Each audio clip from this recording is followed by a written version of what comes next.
बिस्मिल्लाहिर्रहमानिर्रहीम। General toxicology के past papers में सबसे फर्स्ट क्वेश्चन है given account of ethical and statutory यानी legal duties of a medical man while negotiating a case of poisoning. यानी अगर सस्पेक्टेड केस ऑफ पॉइजनिंग या poisoning का केस आता है अगर हॉस्पिटल में, तो एक एथिकल ड्यूटीज़ और डॉक्टर की जो स्टैट्यूटरी या लीगल ड्यूटीज़ क्या क्या होंगी। सबसे पहले ethical duties of the doctor में आती है to guard patients interest and start immediate treatment to save patients life. कि सबसे पहली ड्यूटी ये है कि उसने पेशेंट की इंटरेस्ट को या पेशेंट के हक़ में जो चीज़ बेहतर है उसको काम करना है, यानी उसकी इमीडिएट ट्रीटमेंट स्टार्ट करनी है और पेशेंट की लाइफ सेविंग की हर मुमकिन कोशिश करनी है। फिर refer doubtful cases to nearest hospital without delay. अगर आपको नहीं पता कि उस केस वो एग्जैक्टली वो केस क्या है, आप उसको नहीं आपको उसका ट्रीटमेंट नहीं पता एग्जैक्टली, क्यों आप नहीं उसको डायग्नोस नहीं कर पा रहे, तो आपने इमीडिएटली किसी नियरेस्ट हॉस्पिटल में से भेजना है। Inform relatives of the patient about his serious condition. और थर्डली क्या है कि आपने पेशेंट के रिलेटिव्स को उसकी सीरियस कंडीशन के मुतल्लिक इन्फॉर्म करना है। तो ये 3 ड्यूटीज़ होगी एथिकल ड्यूटीज़। स्टैट्यूटरी ड्यूटीज़ क्या होती हैं कि पेशेंट का फुल जो बायोडाटा वो रिकॉर्ड में रखना होता है।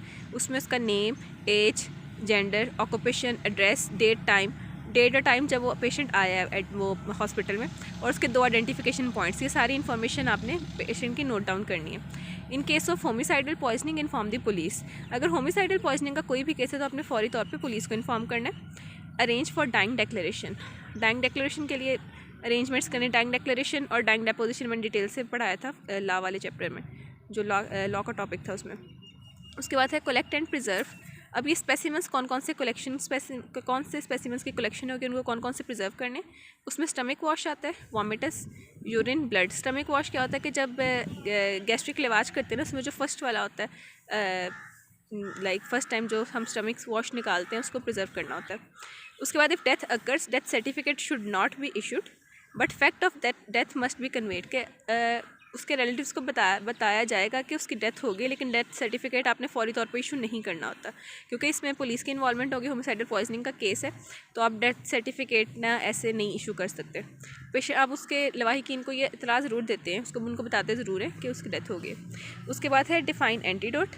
तो antidote these are the substances which counteract the effect of poisons and neutralise it. कौन से सब्सटेंसेस हैं कि जो पॉइजन्स के इफ़ेक्ट को काउंटर एक्ट करते हैं और उसको न्यूट्रलाइज करने की कोशिश करते हैं। एग्जाम्पल है activated charcoal, EDTA, BAL etcetera, British antilewisite जिसे कहते हैं। अब इनके यूजेस क्या हैं। These are used because poison may not be completely removed by emesis और गैस्ट्रिक लिवाज। ये वो कंडीशंस हैं जिनके अंदर एंटीडोट हम यूज़ करते हैं कि गैस्ट्रिक लिवाज या एमिसिस किया, एमिसिस यानी वॉमिटिंग इंट्रोड्यूस कराना, ये किया गया, लेकिन जो पॉइजन है वो कम्प्लीटली रिमूव नहीं हुआ। सेकेंडली क्या हो सकता है, एमिसिस और गैस्ट्रिक लिवाज वर कॉन्ट्रा इंडिकेटेड। कुछ कंडीशन होते हैं जिसके अंदर आप एमिसिस और गैस्ट्रिक लिवाज कर ही नहीं सकते, तो ऐसा कोई केस है तो फिर आप उसमें एंटीडोट देते हैं। Poison was already absorbed. अब एक पॉइजन है अगर वो पहले ही एब्जॉर्ब हो चुका है तो वो गैस्ट्रिक लिवाज से भी नहीं वो रिमूव होता बॉडी से। फिर poison has been administered by a route other than injection, के किसी और रूट से इंजेक्शन के अलावा दिया गया तो उस केस में भी आपको एंटीडोट देना पड़ता है। फिर है types of antidotes with example of each. अपने सारी एंटीडोट्स के टाइप्स बताने और उनके एग्जांपल्स देने। सबसे पहले अगर इनको न्यूमरेट करें तो मैकेनिकल एंटीडोट होते हैं, यूनिवर्सल एंटीडोट है, chemical antidote, receptor antidote, functional antidote, pharmacological antidote and house hold antidote. सबसे पहले मैकेनिकल एंटीडोट क्या होता है कि वो सब्सटेंसेस जो इम्पीड करते हैं एब्जॉर्प्शन को by their presence. For example demulcents हैं, बल्कि फूड, चारकोल, कि अगर ये बल्कि फूड खाया हुआ है, चारकोल वगैरह, ये ना एसएचनेस उस सब्सटेंस को एब्जॉर्ब ही नहीं होने देते। सेकंड आता है यूनिवर्सल एंटीडोट। यूनिवर्सल एंटीडोट क्या है कि जब नेचर ऑफ इंजेस्टेड पॉइजन का ना पता हो, हमें पता ही ना हो कि पॉइजन है क्या, तो तब हम उस केस में ये देते हैं। या फिर ऐसा हो कि कम्बिनेशन ऑफ पॉइजन्स दिए गए हों तो उसके लिए हम क्या देंगे, पेशेंट को ट्रीट करने के लिए यूनिवर्सल एंटीडोट। यूनिवर्सल एंटीडोट में क्या होता है, एक्टिवेटेड चारकोल, उसके साथ होता है magnesium oxide plus tannic acid, ये सारे मिलके बनाएंगे यूनिवर्सल एंटीडोट। उसके बाद है केमिकल एंटीडोट। केमिकल एंटीडोट क्या है कि it acts chemically to form less toxic substances by forming insoluble compounds by oxidizing poison to form non toxic constituent, कि वो पॉइजन पे एक्ट करता है और उसको उसकी लेस टॉक्सिक फॉर्म में कन्वर्ट करता है। तो इसके अंदर डाइल्यूट एसिड, जिससे डाइल्यूट एसिटिक एसिड है ना, वो न्यूट्रलाइज कर देता है अल्कली को। मैग्नीशियम ऑक्साइड है, उसने कार्बोलिक एसिड को न्यूट्रलाइज करना है। रिसेप्टर एंटीडोट में क्या है कि they compete with poisons for receptor site, कि वो सेम रिसेप्टर पर लगते हैं तो वो रिसेप्टर साइट के लिए उसके कम्पीट करते हैं। जैसे नेलेक्सोन विद मॉर्फिन, दोनों के रिसेप्टर साइट सेम है। Atropine with physostigmine. Functional and ये सारे फार्मा में पढ़े हुए अपने के मॉर्फिन की पॉइजनिंग में नैलेक्सोन देते हैं, एट्रोपिन के पॉइजनिंग में फाइजोस्टिग्मिन होगी तो एट्रोपिन। अच्छा, फंक्शनल एंटीडोट क्या है कि इन्होंने रिसेप्टर के लिए कम्पीट करना था, रिसेप्टर एंटीडोट ने। फंक्शनल एंटीडोट ने सेम रिसेप्टर पे नहीं लगना, किसी और रिसेप्टर पे लगेंगे, लेकिन इनके जो बायोलॉजिकली जो इनका फंक्शन होता है ना, वो एक दूसरे के अपोजिट होता है। They act on biological system through separate receptors other than that of the poison receptors, resulting in effects opposite to action. For example, anaphylactic reactions by drugs produces bronchial constriction, is reversed when we give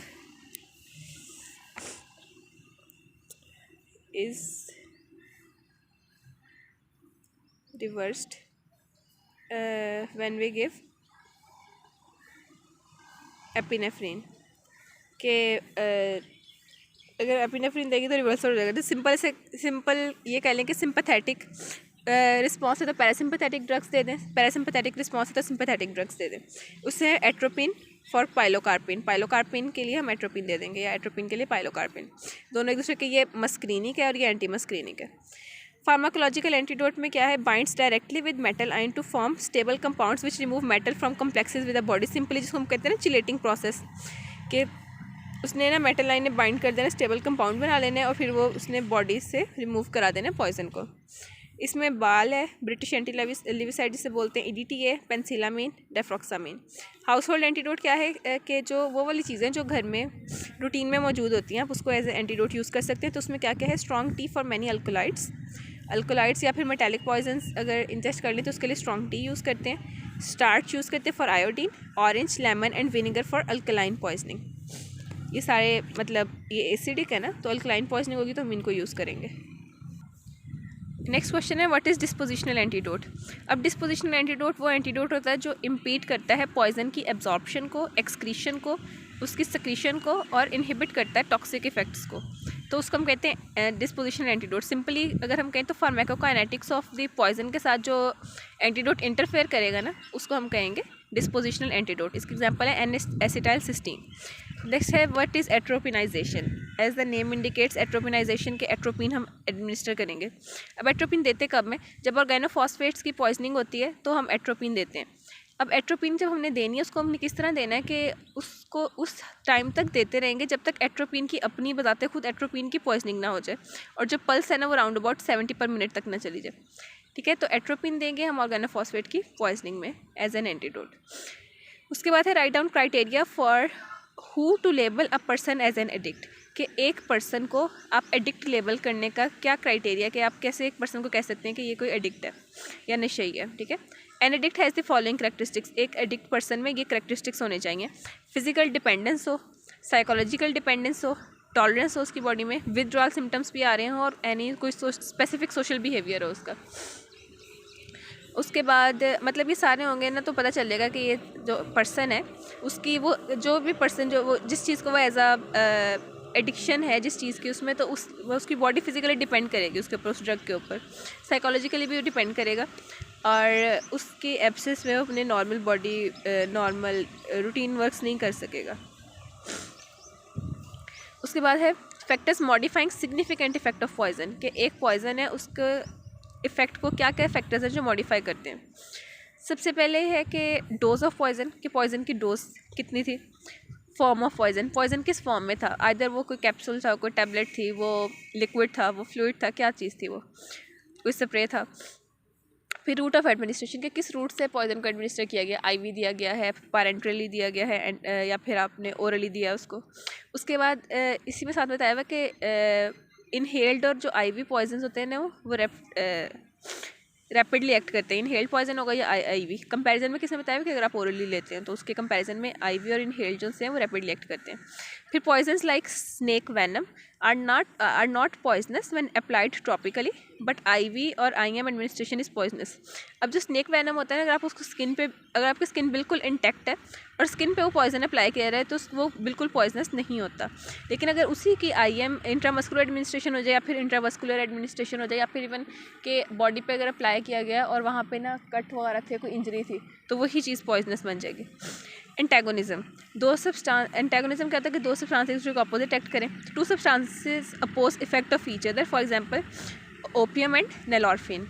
उसके बाद condition of the stomach, इसका क्यों बताया गया कि अगर body में एक सब्सटेंस दिया हुआ है तो आप उसको दूसरे को एज एन एंटीडोट दे सकते हो, या फिर अगर पहले ये लिया हुआ था, हमने ओपियम दिया है तो वो उसका इफेक्ट जो सा है वो ओपियम दिया हुआ था, नेलॉर्फिन दे रहे हैं आप तो उसका इफेक्ट जो सा है वो कम हो जाएगा, या फिर कम्प्लीटली आप उसको ना मैं बेस्ट पॉसिबली मैक्सिमली आप उसका इफेक्ट को रिड्यूस कर देते हो, लाइफ सेविंग के तौर पे एक्ट करता है। स्टमक की कंडीशंस क्या क्या हो सकती हैं? अगर स्टमक फुल ऑफ फूड हो तो फिर पॉइजन का एक्शन कम होगा, क्योंकि वो उसको ऐसे ना वो फूड फिल होने की वजह से जो पॉइजन है उसको एब्जॉर्प्शन और उसके जो मेटाबॉलिज्म का ना प्रॉपर वो सरफेस एरिया नहीं मिलेगा। उसके बाद एब्जॉर्प्शन वैसे मेनली स्मॉल इंटेस्टाइन में होती है, लेकिन अगर स्टमक फुल है तो वहाँ पे उसकी प्रॉपर वो इंजेक्शन और वो नहीं हो रही होती, इंजेक्शन कह रही हूँ सॉरी, डाइजेशन वगैरह नहीं हो रही होती। उसके बाद है कंटेंट्स आर फैटी, अगर फैटी कंटेंट्स होना तो एब्जॉर्प्शन कम हो जाती है। इसमें एक्सेप्शन क्या है कि अगर फॉस्फोरस हो तो उसका फैटी कंटेंट से कोई फ़र्क नहीं पड़ता। Body of condition of the body, अब बॉडी की कंडीशन पे डिपेंड करता है कि अगर एक्सट्रीम्स ऑफ एज हो ना तो पॉइजन से वो ज़्यादा ससेप्टेबल होते हैं। हर जगह पे कोई भी डिजीज़ हो, कोई भी जैसे इसमें पॉइजनिंग का भी केस है तो कुछ भी हो उसमें एक्सट्रीम्स ऑफ एज हमेशा ससेप्टेबिलिटी उनकी ज़्यादा होती है। बच्चों को और बूढ़ों को ज़्यादा इफ़ेक्ट होता है हर चीज़ का, उनकी ऐसे इम्यूनिटी स्ट्रॉन्ग नहीं होती इस वजह से। न्यूट्रिशनल स्टेटस या हेल्थ, अब न्यूट्रिशनल स्टेटस या हेल्थ में क्या है कि अगर एक हेल्दी पर्सन होगा तो जाहिर है उसके ऊपर इफेक्ट कम आएगा। जो पहले ही डिजीज़ है जिसकी पहले ही इम्यूनिटी कम है तो उस पर इफेक्ट हेल्दी पर्सन में इफेक्ट कम आएगा पॉइजन का, और जो डिजीज पर्सन है उसमें इफेक्ट ज़्यादा आएगा। स्लीप एंड इंटॉक्सिकेशन,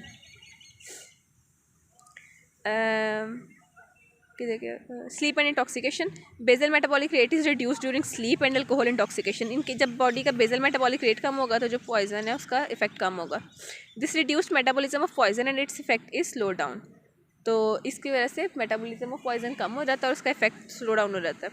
फिर है what are various types of toxicology, define forensic toxicology, तो टाइप्स ऑफ टॉक्सिकोलॉजी बतानी है कौन कौन सी हैं।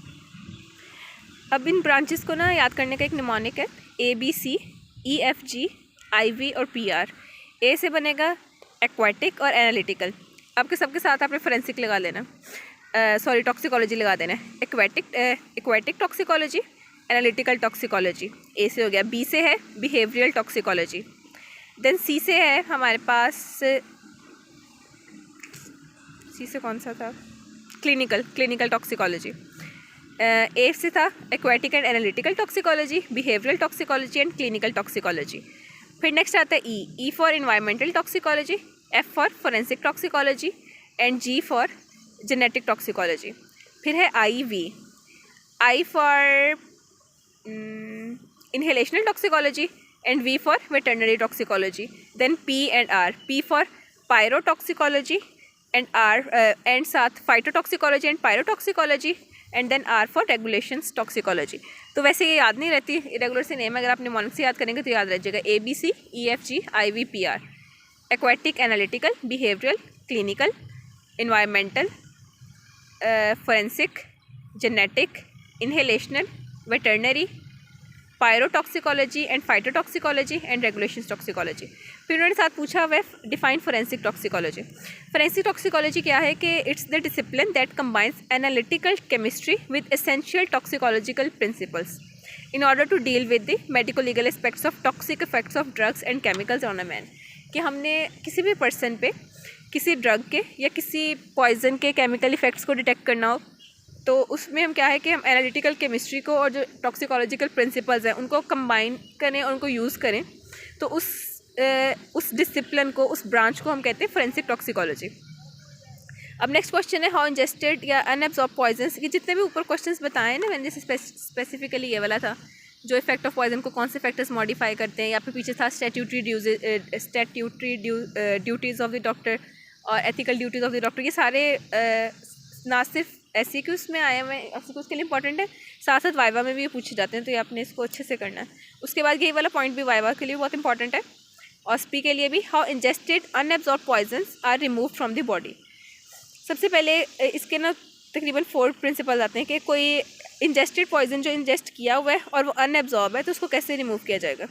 एंटीडोट एंड पे लिखा है, एंटीडोट बेसिकली एब्जॉर्ब पॉइजन के लिए होता है, लेकिन इस काइंड ऑफ के वो पॉइजन कोई रिमूव कर रहा है बॉडी से, तो इसलिए इसमें लिखा हुआ है। सबसे पहले है बाय एमिसिस। एमेसिस का क्या मतलब होता है? वॉमिटिंग इंट्रोड्यूस कराना। तो vomiting is induced by touching faucets और बाय एमेटिक सब्सटेंसेस, जैसे सिरप, IPE, CSE सिरप दें, या वार्म वाटर हो, या मस्टर्ड पाउडर हो, एपोमॉर्फिन हो, ये सब्सटेंसेस आप पेशेंट को दें तो वो उसमें एमेटिक इनका इफेक्ट होता है और पेशेंट को वॉमिटिंग इंड्यूस हो रहती है।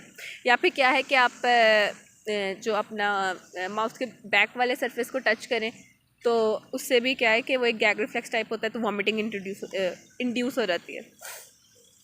उसके बाद क्या है? गैस्ट्रिक लिवाज। गैस्ट्रिक लिवाज क्या है? Process of washing out stomach with various solutions, के स्टमक वॉश जिसे हम कहते हैं कि स्टमक वॉश होना, या process of washing out stomach with different solutions.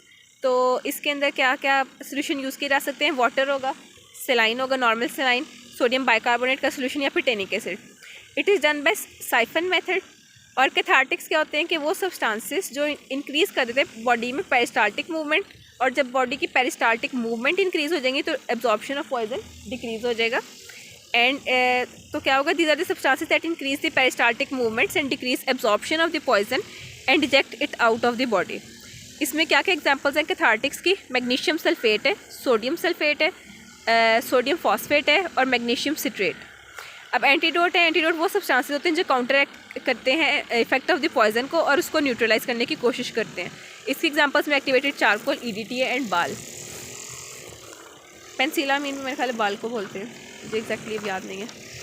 अच्छा, नेक्स्ट है प्रोसीजर क्या है गैस्ट्रिक लिवाज का। पहले मैंने बताया था कि उसको साइफन मेथड से करते हैं, तो वही चीज़ रिपीट हो रही है यहाँ पे कि साइफन मेथड, जो साइफन प्रिंसिपल है वो यूज़ किया जाता है। उसकी मेथडोलॉजी ये है। स्टमक वॉश को सबसे पहले जब करना है ना तो ये लेफ़्ट लेटरल पोजीशन में। अच्छा, इस पोजीशन पे ना इसकी पे बहुत ज़्यादा इस दफ़ा भी डिबेट हुई थी सारे स्टडी ग्रुप्स वगैरह में कि कौन सी पोजीशन होगी। बुक में हमारे लेफ़्ट लेटरल पोजीशन लिखी हुई है, तो हम इसी को फॉलो करेंगे अगर MCQs में भी आ रहा है। उसके बाद अच्छा, इसमें ये था कि डिफरेंट बुक्स में भी थोड़ा डिफरेंट लिखी हुई थी पोजीशन इसकी। अगर आप उसको स्टमक वॉश करना है तो आपने लेफ़्ट लेटरल पोजीशन में करना है, और उसमें क्या होगा कि जो फुट एंड है ना वो हायर लेवल पे होगा और हेड जो सा वो लोअर लेवल पे होगा। उससे होगा, उसका फ़ायदा क्या होगा कि अगर उसके पाँव ऊपर की तरफ है और जिसका हेड है वो स्लाइटली लोअर है तो बॉडी थोड़ी इंक्लाइंड सी हो जाएगी ना, उसकी वजह से रेस्पिरेटरी ड्रेनेज में हेल्प होगी। माउथ गैग नेसेसरी होता है, एक इंस्ट्रूमेंट है जो आप माउथ में रखते हैं ताकि जो रबर ट्यूब आपने करनी है जो लिवाज के लिए वो बाइट ना, उससे वो जो टीथ है ना उस टीथ बाइट ना कर दे उसको, रबर ट्यूब को। उसके बाद ट्यूब जो है उसको लुब्रिकेशन भी हमने करनी, क्योंकि हमने उसको गुजारना है इसोफेगस वगैरह से। तो उसमें क्या होगा कि tube lubricated with glycerine and pass through the hole in the mid of the mouth gag. Mouth gag के मिड में जो होल है ना उससे हमने लुब्रिकेटेड ट्यूब को पास करना है, लुब्रिकेटेड रबर ट्यूब जो थी। फिर लेंथ जो ट्यूब है उसकी ट्यूब की लेंथ अप्रोप्रिएट होनी चाहिए, ना ज़्यादा हो ना कम हो। Length of the tube must be appropriate. Make sure that the tube is lying in the stomach. अब हमने ट्यूब इंसर्ट कर दिया, फिर हमने मेक श्योर करना है कि वो स्टमक में ही है। उसके लिए हम कुछ टेस्ट परफॉर्म करते हैं। सबसे पहले इसमें क्या होता है, डिप हम टेस्ट क्या है कि हम जो उसका फनल एंड है ना उसको वाटर में प्लेस करेंगे और ना उसमें ना एयर बबल्स आएंगे उसकी टिप से नज़र आते हैं बाहर निकलते हुए। अगर वो इस तरह होगा तो इसका मतलब वो स्टमक के अंदर ही है।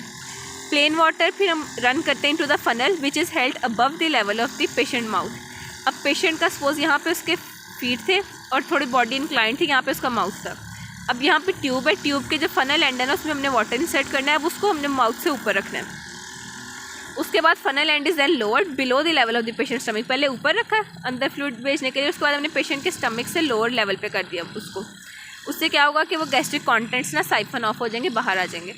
और उसमें हमने क्या करना है, जो फर्स्ट वॉश उसको प्रिजर्व करना है फॉर केमिकल एग्जामिनेशन। जब फर्स्ट क्वेश्चन जब मैंने करवाया था उसमें statutory duties of the doctor बताया था ना, उससे मैंने पॉइंट कहा था कि जो स्टमक वॉश है वो रखना होता है। तो ये फर्स्ट स्टमक वॉश होता है बेसिकली, जिसमें कि उससे फ़ायदा ये होता है कि जो भी उसके अंदर है ना कंटेंट्स वगैरह, कोई पॉइजन वगैरह वो प्रिजर्व हो जाता है।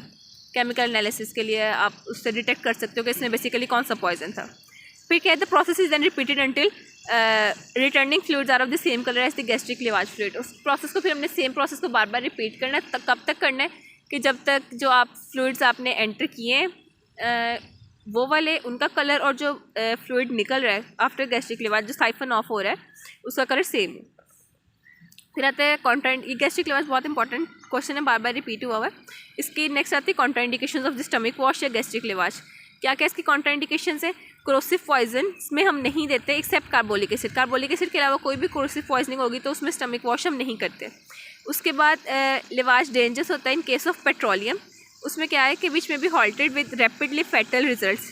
अगर अनटिल एंड अनलेस के ग्लॉटिस सील ना हो तो उसके क्या होंगे, बहुत से फैटल रिजल्ट्स आ सकते हैं पेट्रोलियम के केस में। इन कोमा, अगर पेशेंट कोई कोमा है तो यहाँ पे सीरियस रिस्क होता है गैस्ट्रिक लिवाज आप करें तो एस्पिरेशन नमूनिया का। अगर स्ट्रिक्नीन की पॉइजनिंग होती है तो उसमें ना गैस्ट्रिक लिवाज की वजह से उसमें क्या होता है कि स्ट्रिक्नीन की पॉइजनिंग में कन्वल्शंस इंड्यूस हो सकती हैं, तो पेशेंट को हमें पहले एनेस्थेटाइज्ड करना होता है अगर आपने लिवाज करना है तो। अगर ना हो पेशेंट को अगर हमने एनेस्थीसिया नहीं दिया हुआ तो उसमें क्या होगा कि कन्वल्जन्स इंड्यूस हो सकती हैं। फॉरेन बॉडी इंजेक्शन के केस में नहीं देंगे, पेट्रोलियम डिस्टिलेट्स में नहीं देना, इसोफेजियल वेरिसेस में नहीं देना और हाइपोथर्मिया में नहीं देना, क्योंकि खुद भी हाइपोथर्मिया कराता है तो वो सडन वो ड्रॉप इन बॉडी टेम्परेचर हो जाएगा तो उसकी वजह से कॉम्प्लिकेशंस होंगी फर्दर। इवन ये बच्चों में बहुत ज़्यादा फैटल हो जाता है हाइपोथर्मिया की वजह से। उसके बाद इंडिकेशंस क्या हैं गैस्ट्रिक लिवाज की, कि गैस्ट्रिक लिवाज करना कब कब है। Within 4 to 6 hours after injection of the poison, best in first hour, कि जब पॉइजन की इंजेक्शन हुई है ना तो उसमें उसके पहले 4 से 6 घंटे के दौरान अंदर अंदर हमने करना होता है, और अगर फर्स्ट आवर में हो जाए तो बेस्ट है। उन कंडीशंस में जहाँ पे एमएसिस इज कॉन्ट्राइंडिकेटेड, कि जहाँ पे आप वॉमिटिंग इंड्यूस नहीं करा सकते, वहाँ पे अपने गैस्ट्रिक लिवाज करना है। When baby is less than 6 months, अगर 6 months से कम का बेबी है तो उसके अंदर गैस्ट्रिक लिवाज करना, उसमें एमएसिस नहीं होगा। उसके बाद है पेशेंट विद एस्पिरिन पॉइजनिंग, एक एक्सेप्शनल केस है कि अगर एस्पिरिन पॉइजनिंग का पेशेंट है ना, अगर एस्पिरिन पॉइजनिंग का पेशेंट है ना तो उसमें विद 12 घंटे के बाद भी ना गैस्ट्रिक लिवाज इफेक्टिव होता है। ओरल रूट गैस्ट्रिक लिवाज की होती है नॉर्मली, लेकिन मॉर्फिन के केस में आईवी हो सकता है। इसमें आईवी में क्या है कि जो आईवी आपने दिया है लिवाज का फ्लूइड वो सिक्रीट हो रहा था बाद में स्टमक में। उसके बाद हैजर्ड्स क्या हैं गैस्ट्रिक लिवाज के साइड, इसके हैजर्ड्स कौन कौन से हो सकते हैं। सबसे पहले देर में भी परफोरेशन ऑफ द स्टमक, के स्टमक में परफोरेशन हो सकती हैं। परफोरेशंस वो जो स्टमक में हो गई हैं उसकी वजह से पेरिटोनाइटिस हो सकती है, पेरिटोनियम की इन्फ्लेमेशन हो सकती है। ट्यूब में एंटर ट्रेकिया विच में लीड टू रेस्पिरेटरी इन्फेक्शंस, के जो आपने ट्यूब इंसर्ट किया है वो गलती से ट्रेकिया में चली जाए तो उसकी वजह से रेस्पिरेटरी इन्फेक्शंस हो सकती हैं। When large amount of fluid is used, poison may sweep from stomach to intestine, अगर फ्लूइड की अमाउंट बहुत लार्ज है तो वो स्टमक से जो पॉइजन है ना वो स्टमक से वॉश आउट होकर इंटेस्टाइन में चला जाएगा, बजाय इसके कि वो बॉडी से बाहर है। बॉडी टेम्परेचर में भी lowered rapidly specially in children, जब मैंने पहले भी जैसे ऊपर बताया था हाइपोथर्मिया से बच्चों में बहुत ज़्यादा वो होता है, स्वीयर होता है कि हाइपोथर्मिया रहता है गैस्ट्रिक लिवाज का। Injury to mouth by mouth gag, के माउथ को इंजरी हो सकती है, माउथ गैग आपने जब प्लेस किया हुआ है माउथ में तो उसकी वजह से माउथ को इंजरी हो सकती है। माउथ गैग की सिग्निफिकेंस क्या आती है कि हम जो सी ट्यूब है ना उसको काइंड ऑफ उसको सपोर्ट देने के लिए करते हैं ताकि बाइट ना कर सके पेशेंट ट्यूब को। अब एक्टिवेटेड चारकोल है, उसके डिसएडवांटेज और उसकी लिमिटेशन है। सबसे पहले एक्टिवेटेड चारकोल को देखें तो क्या होता है ये, it is prepared by heating wood pulp at 900 degree centigrade then made activated by passing over steam और एन एसिड। वुड पल्प को लिया, उसको 900 डिग्री सेंटीग्रेड पे हीट किया है और उसके बाद में एक्टिवेट कैसे किया है कि उसको स्टीम या एसिड के ऊपर गुजार के, तो इसे हम कहते हैं एक्टिवेटेड चारकोल।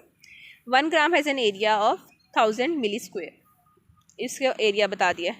एरिया क्यों बेसिकली बताया कि जो एक्टिवेटेड चारकोल है ना उसके ऊपर जो पॉइजन है वो एड्जॉर्ब हो जाता है और फिर वो वॉश आउट हो जाता है बॉडी से, मतलब उसके साथ साथ वो बॉडी से रिमूव हो जाता है। मैकेनिज्म ऑफ एक्शन क्या है, in stomach and intestine poison diffuses through numerous pores on the charcoal surface and forms tight chemical bond, के चारकोल सरफेस के ऊपर जो बहुत से पोर्स है ना उससे वो डिफ्यूज़ हो जाता है उनमें और उसके साथ टाइट केमिकल बॉन्ड्स बनाता है। This charcoal chemical complex passes out of the body, it is effective. अब ये जो सा चारकोल केमिकल कॉम्प्लेक्स बन गया ये बॉडी से बाहर रिमूव हो जाता है, पास आउट हो जाता है बॉडी से। और इसकी अब उसकी सिग्निफिकेंस बताई हुई है, it is effective in acids, alkalies, cyanide, iron and those poisons which are water soluble and not effective when bowel sounds are absent, कि बाउल साउंड एब्सेंट होगी तो तब ये इफेक्टिव नहीं होता और इन सारे पॉइजनिंग के केसेस में ये इफेक्टिव होगा।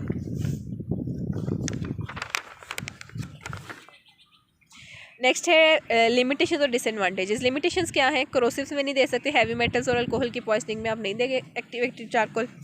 डिसएडवांटेजेस क्या है कि वॉमिटिंग हो सकती है, इससे डायरिया हो सकता है, कॉन्स्टिपेशन, पल्मोनरी एस्पिरेशन हो सकती है और इंटेस्टाइनल ऑब्स्ट्रक्शन हो सकती है। नेक्स्ट थोड़े से क्वेश्चन रहेंगे।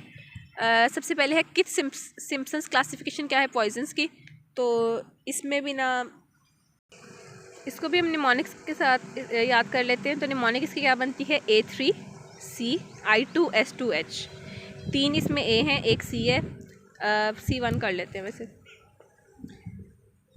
C1H1, A3C1I2S2H1।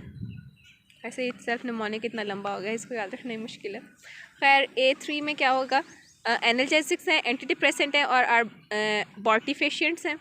C में क्या है, कोरोसिव्स हैं। I2 में क्या है, इरिटेंट्स और इंडस्ट्रियल गैसेस। S2 में है सिडेटिव्स एंड ट्रैंक्विलाइजर्स और स्टिमुलेंट्स। और H में है हिप्नोटिक्स। सबसे पहले एनाल्जेसिक्स की एग्जांपल आ जाती है एस्पिरिन या पैरासीटामोल। हिप्नोटिक्स की एग्जांपल आ जाती है क्लोरल हाइड्रेट या बार्बिचुरेट्स। सिडेटिव्स और ट्रैंक्विलाइजर्स में आती है डायज़ेपाम और लार्गेक्टल। एंटी डिप्रेसेंट्स में है टॉफ्रेनिल, जिसमें क्लोमिप्रामीन। उसके बाद स्टिमुलेंट्स और एक्साइटेंट्स और कन्वल्सेंट्स हैं, उसमें एम्फेटामीन है, कोकेन है, स्ट्रिक्नीन है। आर्बोर्टिफिशिएंट में है परगेटिव्स। इंडस्ट्रियल गैसेस में वोलाटाइल गैसेस हैं, पेट्रोलियम गैसेस हैं, poisoning by flora, fungi, corrosives, irritants वगैरह। तो ये एज इट इज़ इसको क्रैम करना, ये क्लासिफिकेशन है। आगे है क्लासिफिकेशन ऑफ क्रोसिव्स पूछी हुई थी। क्रोसिव्स बेसिकली होते हैं क्या, corrosives are the poisons that cause inflammation and ulceration of tissue. जो बॉडी के टिश्यूज़ की इन्फ्लेमेशन और अल्सरेशन कराएं उन्हें हम कहते हैं क्रोसिव्स। इसमें स्ट्रॉन्ग एसिड्स और स्ट्रॉन्ग अल्कलीज आती हैं। स्ट्रॉन्ग एसिड्स को आगे फर्दर क्लासीफाई करते हैं मिनरल एसिड्स में, ऑर्गेनिक एसिड्स में और वेजिटेबल एसिड्स में। वेजिटेबल एसिड्स में कौन सी एग्जांपल है, हाइड्रोसायनिक एसिड। ऑर्गेनिक एसिड में है oxalic acid, carbolic acid and acetic acid. और मिनरल एसिड्स में आते हैं sulphuric acid, nitric acid and hydrochloric acid. ये सारे मिनरल एसिड्स हैं, ऑर्गेनिक एसिड्स और ये वेजिटेबल एसिड्स। और स्ट्रॉन्ग अल्कलीज में आता है caustic potash, caustic soda, sodium carbonate और अमोनियम कार्बोनेट। अगेन इसको भी क्रैम करना पड़ना है, क्लासिफिकेशन सारी ऐसे ही याद करनी है। उसमें बाकी भी ये तो जो पास्ट पेपर्स में पूछी हैं वो मैंने लिखी हुई हैं, जो बाकी हैं वो आपने बुक से करनी है, शहबाज से कर लें बेशक, वो क्लासिफिकेशन सारी करनी है। फिर classifying poisoning acting on the nervous system या फिर न्यूरोटिक्स, उनको हम कहते हैं जो नर्वस सिस्टम पे एक्ट करते हैं पॉइजन्स को। उसकी क्लासिफिकेशन कैसे है, सेरिब्रल पॉइजन्स हैं, spinal poisons and peripheral poisons. Cerebral poisons में आते हैं सोमनीफेरस और इनहेबिटेंट्स। सोमनीफेरस की एग्जांपल है ओपियम, मॉर्फिन और हीरोइन। और इनहेबिटेंट्स में है alcohol, hypnotics, insecticides, petroleum and kerosene. Spinal poison में आता है नक्स वोमिका, जिसको स्ट्रिक्नीन भी कहते हैं। पेरिफेरल पॉइजनिंग में है ट्यूबोक्यूरारिन और बॉटुलिनम टॉक्सिन। तो ये हो गए नर्वस सिस्टम पे पॉइजन चेक करते हैं। नेक्स्ट क्वेश्चन है, what is meant by the term idiosyncrasy. Idiosyncrasy क्या होता है कि किसी भी पर्सन का ना किसी ड्रग की तरफ ना अनयूजुअल अनटूवर्ड रिएक्शन होना। मतलब कि एक ड्रग जो नॉर्मली किसी पर्सन में कुछ नहीं करवाती, वो दूसरे पर्सन में बहुत ना शदीद रिस्पॉन्स दे सकती है। जैसे कि one tablet of aspirin can provoke severe reaction in certain individuals. और इसके अलावा mushrooms, egg shell, fish meat है same effect on some individuals. मतलब कुछ लोग ना उन सब्सटेंसेस से बहुत ज़्यादा ओवर स्टिमुलेट हो रहते हैं, उनसे काइंड ऑफ आप कहते हैं एलर्जिक होते हैं, तो उनमें ना एग्जैजरेटेड रिस्पॉन्स आता है। तो उसको हम कहते हैं, इस टर्म को, उस कंडीशन को, उस फिनोमिना को इडियोसिंक्रेसी। अब है टॉक्सिसिटी रेटिंग स्केल, ये मैंने लिखा था नेट से, ये भी कर सकते हैं आप। इसके अलावा उसके ऊपर पारेख के ऊपर जो टॉक्सिसिटी रेटिंग स्केल है या टॉक्सिसिटी रेटिंग चार्ट है वो कर लें तो वो बेस्ट है। इसमें क्या है कि 5 पॉइंट्स में डिवाइड किया टॉक्सिसिटी रेटिंग को, 1 2 3 4 5। कॉमनली यूज टर्म्स उनके क्या है कि जो ग्रेड 1 है वो एक्सट्रीमली टॉक्सिक है। उनकी जो है लोडिंग डोज LD50 जो सी है वो लेस देन 1 मिलीग्राम पर केजी लीथल डोज उनकी कितनी, लेस देन 1 मिलीग्राम पर केजी। हाईली टॉक्सिक में होगी 1 से 50 मिलीग्राम पर केजी। मॉडरेटली टॉक्सिक में 50 से 500 मिलीग्राम पर केजी और स्लाइटली टॉक्सिक में 500 से 5000 मिलीग्राम पर केजी। और प्रैक्टिकली नॉन टॉक्सिक कौन सा होता है, अगर ग्रेटर देन 5000 मिलीग्राम पर केजी है। तो ये 1 2 3 4 5 इसका सीक्वेंस याद रखना है। ये याद रखना है कि पहले एक्सट्रीमली है, फिर हाईली है, फिर मॉडरेटली है, फिर स्लाइटली टॉक्सिक है, फिर प्रैक्टिकली नॉन टॉक्सिक है। और साथ उनकी ये बता दी हैं डोजेस वगैरह। आई एम अगेन सेइंग कि इस वक्त मेरे पास पारेख नहीं है, नहीं तो मैं आपको उससे करवा देती। उधर पारेख के ऊपर ना टॉक्सिसिटी रेटिंग चार्ट बना हुआ है, आप वहाँ से कर लें तो वो ज़्यादा बेस्ट है। ये आपको अगर नेट वगैरह पे आप कहीं पे गूगल पे सर्च आउट करते हैं तो ये वाला भी टॉक्सिसिटी रेटिंग चार्ट आपको मिलेगा। उसके अलावा ये सारे वो क्वेश्चन थे जो कि आए हुए हैं जनरल टॉक्सिकोलॉजी से। जो उसके अलावा स्पेशल टॉक्सिकोलॉजी के वॉइस नोट्स वगैरह आपके ग्रुप में शेयर किए हुए, वो आप वहाँ से कर लें फ़िलहाल। और अगर इसका टाइम मिले बाद में, उसके मैंने इस PDF में भी उसके स्पेशल टॉक्सी नहीं ऐड की हुई, तो उसके लाइक बहुत लेस लाइकली चांस है कि उसकी वीडियोस वगैरह अपलोड होंगी।